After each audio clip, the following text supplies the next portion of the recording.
I was working in a hotel in UK. I started from the bottom without knowing English. I slowly was promoted few times. It wasn't easy job or very well paid, but I enjoyed it. In my 6th year, there was change in management. New restaurant manager. No issue with that. He was Italian, very charismatic, talkative, didn't help with any back-of-house job, but that's fine. He didn't have to. He had other responsibilities, which I usually had to deal with. Not a month go by and we have a meeting. He decided that making coffee for chefs isn't allowed. I thought, finally. He continues, staff can't drink fancy coffee since it's expensive. There's coffee machine in the staff room. No problem. With waitress asked, what about you in BC? Can you drink coffee? He said yes, because they deserve it.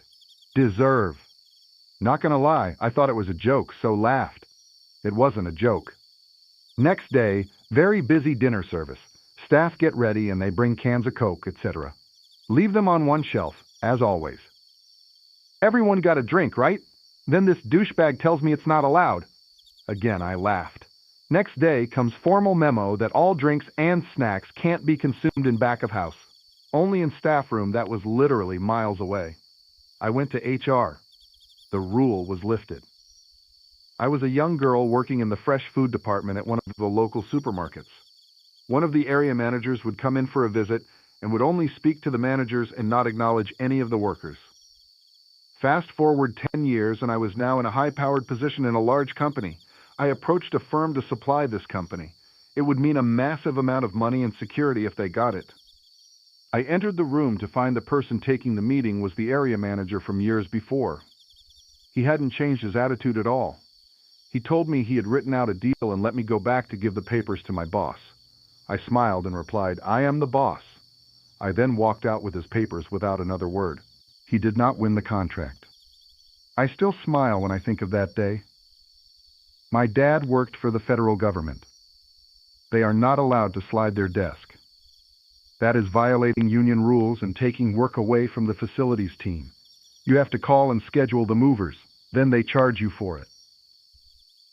A new manager, distrustful of the cloud, made a new rule. Every single digital file, including old emails, had to be printed for a physical backup. One employee followed the rule perfectly, printing thousands of pages a day and meticulously filing them in the designated archive room. He didn't stop until the day the fire marshal, making a surprise visit, asked to see the room that was now bulging at the seams. Brilliant director decides we need more transparency in the department. His genius solution: every single email, no matter how trivial, had to CC the entire 10-person management team. Ordering lunch? CC the managers. Lost your stapler?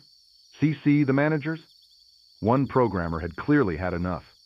In the middle of some dumb back and forth with a colleague, he decided to follow the rule to the absolute letter. He kept hitting reply all on every message until the company's email server automatically flagged the chain as a spam attack and temporarily shut down the CEO's inbox. Single mom, very poor. So poor I couldn't afford needle thread to sew my good blouse with a torn sleeve at the shoulder. Worked for GSA, government, with 2 other office ladies. Main secretary had to have major surgery, off several weeks. The other lady became ill, took extended leave also. Left me to do all the work. I didn't mind, as all the custodial maintenance staff told me what a great job I was doing. They all said my annual appraisal warranted an outstanding rating, meaning a bonus of hundreds of dollars. My boss called me in for the appraisal. In his words, I think you deserve an excellent rating, but if I give it to you, I will have to fill out a lot of paperwork. Then what will you have to work for next year? I was crushed and dumbfounded. Everyone else who heard about it was equally stunned. Within a few months, I found another job. Karma stepped in. Boss called me within a month and asked me to return as the other gals were leaving. I declined. My dad told me this one a while back. He used to work for a PR firm. The way he described the office environment, think The Office, but in the 1980s. The company hired a corporate efficiency specialist to come in and improve things. She came in and implemented all kinds of rules which seemed to follow some sort of caste system. Her philosophy was, the higher your office rank, the more perks you get. Her idea of perks. Number of pictures you are allowed in your cubicle. Whether you are allowed to have a potted plant or not. Coffee mugs were only allowed to senior employees. Others had to use paper cups. Being allowed to leave the office for lunch was also considered a perk. Back at one of my old warehouse jobs, everyone had their own little music set up at their station. We were spread out far enough that you could barely hear anyone else's tunes, like you'd catch a faint hum of someone's country playlist or the ghost of a pop song, but nothing that bothered anyone. But the CEO didn't like hearing different songs while walking through the warehouse. He made a new rule. Everyone must either listen to the same music or no music at all. Now, a normal team might have just picked a playlist, but not us. The next day, we all brought speakers and blasted the same song, Rick Astley's Never Gonna Give You Up, on repeat, perfectly out of sync with each other. Our genius manager sent out this painfully formal memo saying we now have to sign in and out every time we go to the bathroom. At first, people actually complied, but then someone decided to shake things up. Instead of writing his real name, he signed in as Napoleon Bonaparte. The next person went with Cleopatra, Queen of Egypt. Then Genghis Khan showed up at 10:14 a.m., apparently followed immediately by Winston Churchill at 10:16. Years ago, my boss told me to fix a bug in the code which was completely unknown to me. He said he will bring me the bug report shortly. I said, "Okay, I'll start investigating it." Then immediately after that, he asked, "What is your estimation? How long does it take to fix that?" I was stunned, because I didn't even know at that point what was the bug, let alone the code. I said, "It is somewhat difficult to estimate the unknown. My boss needs to have an estimate from the developer ASAP." I said 4. 4 what? Hours? Days? Weeks? You decide. Your guess is as good as mine. I was working for a carpenter when I was like 14 in my summer break.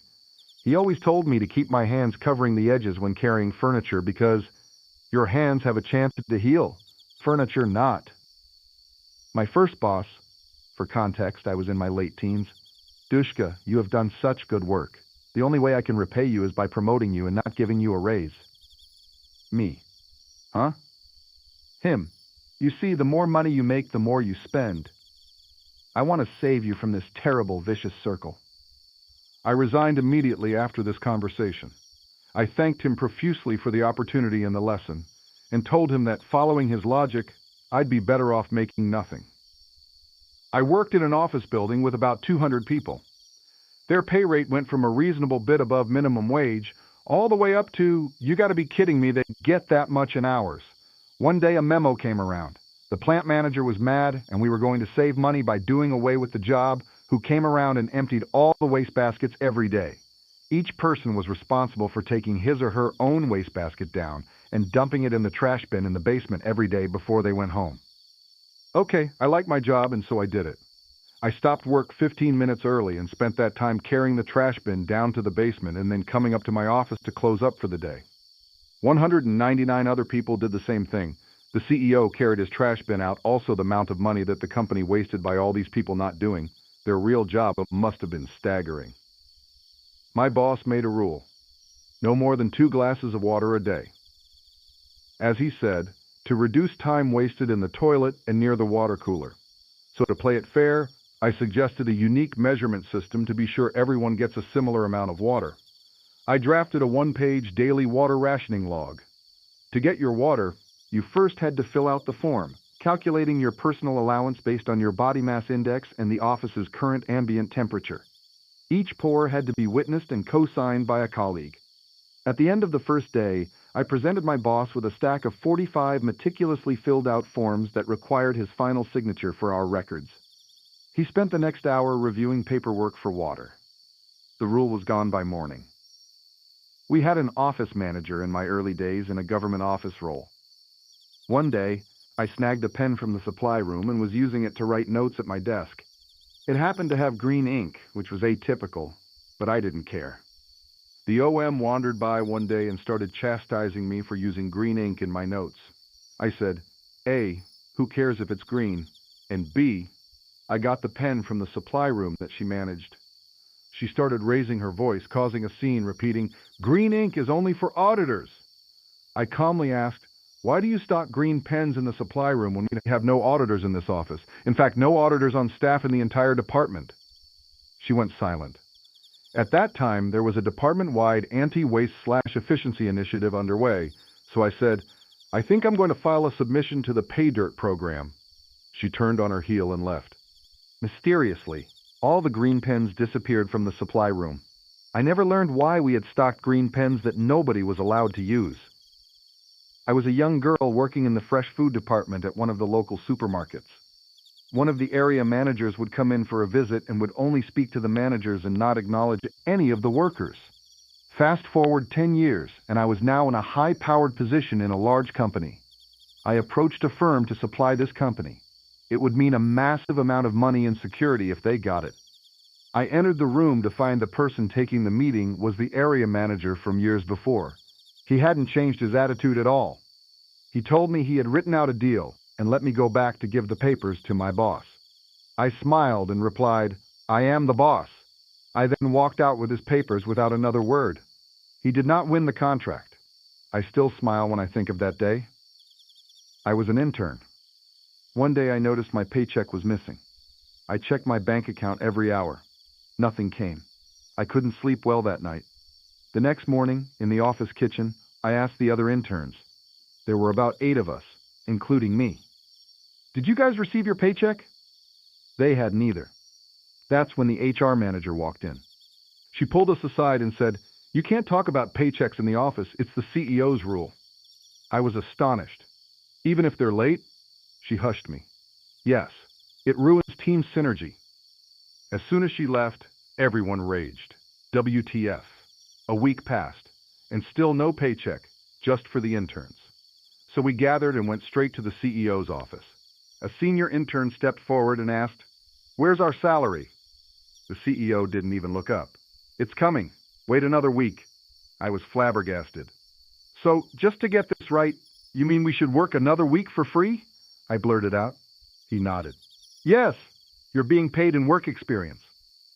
We packed our bag and walked out. A week later, the paycheck came. The full-time employees buried under a mountain of workloads reportedly demanded the CEO to pay the interns quickly. Once had a manager who told us we couldn't say we were tired if she asked how we were because it was unprofessional. Told her to stop asking me then because I wasn't going to lie about how I am when she asked in order to be professional at a minimum wage retail job.